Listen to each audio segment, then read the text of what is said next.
ഏവർക്കും നമസ്കാരം. ഏപ്രിൽ 14 അഥവാ മേടം 1.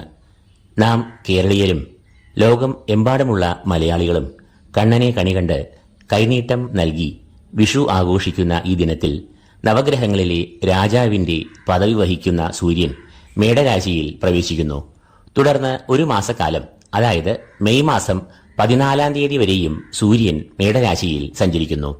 ഈ മാസത്തിൽ 2 പ്രധാന സവിശേഷതകൾ ഉണ്ട്.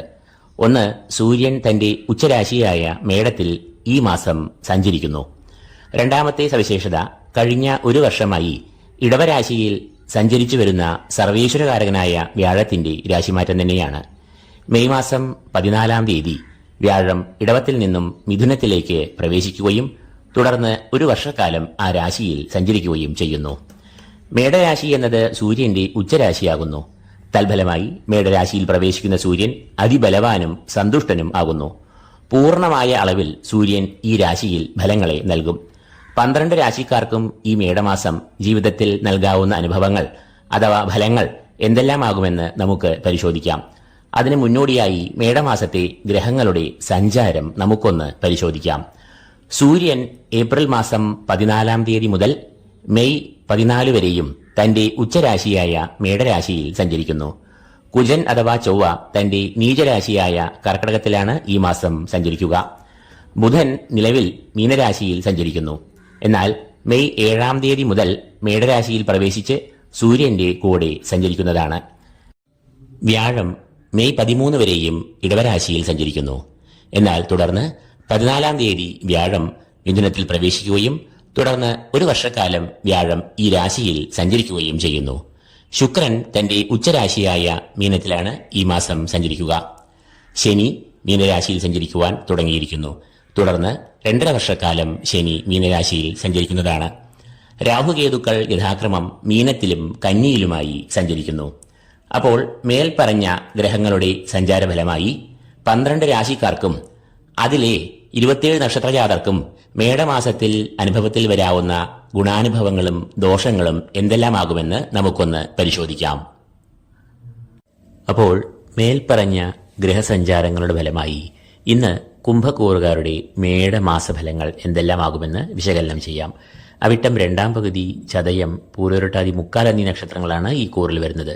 സൂര്യൻ ഈ കൂറുകാരുടെ 3-ാം ഭാവത്തിലാകും ഈ മാസം മുഴുവനായും സഞ്ചരിക്കുക. 3-ാം ഭാവം എന്നത് സൂര്യന്റെ ഏറെ ഇഷ്ടഭാവം ആണ്. 3-ാം ഭാവം എന്നത് സഹോദരഭാവം എന്നാണ് അറിയപ്പെടുന്നത്. കൂടാതെ ഒരു വ്യക്തിയുടെ പരാക്രമം, വീര്യം, ഊർജം, ആത്മബലം, മത്സരവീര്യം എന്നിവയെല്ലാം ഈ ഭാവത്തെ കൊണ്ടാണ് ചിന്തിക്കുന്നത്. സൂര്യൻ ഈ 3-ാം ഭാവത്തിൽ കൂടി സഞ്ചരിക്കുമ്പോൾ അത് ഈ കൂറുകാർക്ക് വളരെയധികം ഊർജ്ജസ്വലതയെ നൽകുന്നു. കൂടാതെ ശത്രുവിജയം, കടങ്ങളിൽ നിന്നും മുക്തി, ആരോഗ്യം എന്നിവയെ എല്ലാം സൂര്യൻ ഇവർക്ക് നൽകുന്ന ഗുണാനുഭവങ്ങൾ ആകുന്നു. സൂര്യൻ എന്നത് ഈ കൂറുകാരുടെ 7-ാം ഭാവാധിപൻ ആകുന്നു. പ്രണയബന്ധം, ദാമ്പത്യബന്ധം, കുടുംബബന്ധങ്ങൾ എന്നിവയെ എല്ലാം കുറിക്കുന്ന 7-ാം ഭാവാധിപൻ ഉച്ചനായി സഞ്ചരിക്കുമ്പോൾ അത് പ്രണയ, ദാമ്പത്യ, കുടുംബ ബന്ധങ്ങളിൽ ഐക്യം, പരസ്പര ധാരണ എന്നിവയെ നൽകുന്നു.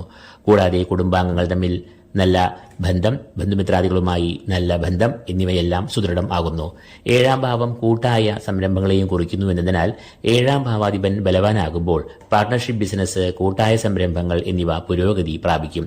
ബിസിനസ്സിൽ ലാഭവും വളർച്ചയും ഉണ്ടാകും.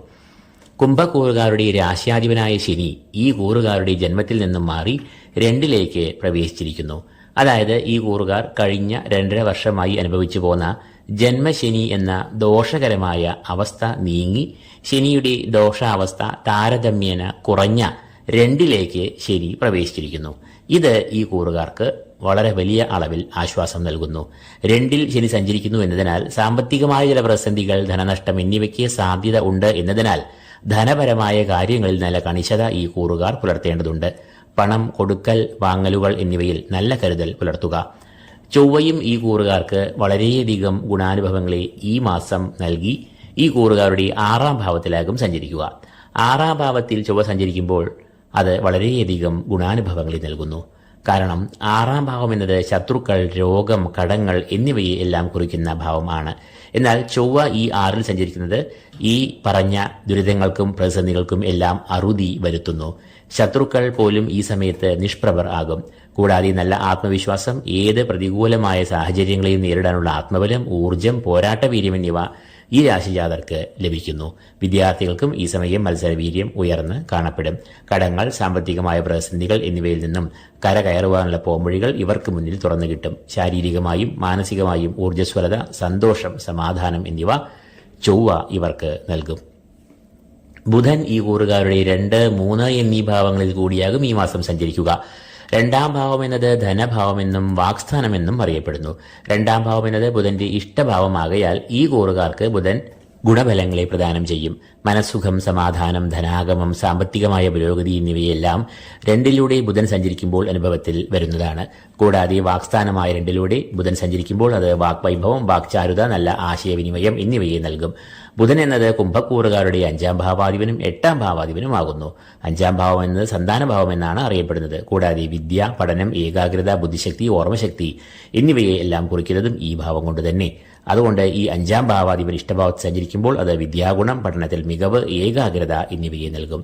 എന്നാൽ തുടർന്ന് മെയ് 7ാം തീയതി മുതൽ ഈ കൂറുകാരുടെ 3ൽ സഞ്ചരിക്കുന്ന ബുധൻ ബന്ധുമിത്രാദികളുമായി അഭിപ്രായ ഭിന്നതകൾ, അസ്വാരസ്യങ്ങൾ, ശത്രുശല്യം, മാനസികമായ സംഘർഷങ്ങൾ, കലഹം എന്നിവയെ എല്ലാം സൃഷ്ടിക്കാം. കൂടാതെ മേലധികാരികളിൽ നിന്നും അപ്രീതി ഇവർക്ക് തൊഴിൽ രംഗത്ത് നേരിടാം. എന്നാൽ ബുധൻ ഈ കൂറുകാർക്ക് ഈ മാസം ഏറിയ കൂറും അനുകൂലനായാണ് സഞ്ചരിക്കുന്നത് എന്ന് അറിയുക. വ്യാഴം നിലവിൽ ഈ കൂറുകാരുടെ 4ാം ഭാവത്തിലാണ് സഞ്ചരിക്കുന്നത്. 4ാം ഭാവം എന്നത് മാതാവ്, കുടുംബം എന്നിവയെ സൂചിപ്പിക്കുന്നു. വ്യാഴം 4ൽ കൂടി സഞ്ചരിക്കുമ്പോൾ പൊതുവെ അത് കുടുംബത്തിൽ ചില സ്വാരസ്യങ്ങളെ സൃഷ്ടിക്കാറുണ്ട്. എന്നാൽ നിലവിൽ 2ാം ഭാവാധിപനായ വ്യാഴം സുഖസ്ഥാനമായ 4ലും 4ാം ഭാവാധിപനായ ശുക്രൻ ഈ കൂറുകാരുടെ ധനഭാവമായ 2ലും പരിവർത്തനം ചെയ്ത് നിൽക്കുന്നു. അത് ഇവർക്ക് വളരെയധികം നേട്ടങ്ങളെ നൽകുന്നു. തൽഫലമായി വ്യാഴം കുടുംബത്തിൽ നിലനിന്നിരുന്ന പ്രശ്നങ്ങൾ, മാനസികമായ സംഘർഷങ്ങൾ എന്നിവയ്ക്കെല്ലാം അറുതി നൽകുകയും കുടുംബത്തിൽ ക്ഷേമം, സന്തോഷം, സമാധാനം എന്നിവയെ പ്രദാനം ചെയ്യുകയും ചെയ്യും. ശുക്രൻ ഈ കൂറുകാരുടെ 2ാം ഭാവത്തിൽ കൂടിയാകും ഈ മാസം ഉച്ചനായി സഞ്ചരിക്കുക. 2ാം ഭാവം അറിയപ്പെടുന്നത് ധനസ്ഥാനം എന്നാണ്.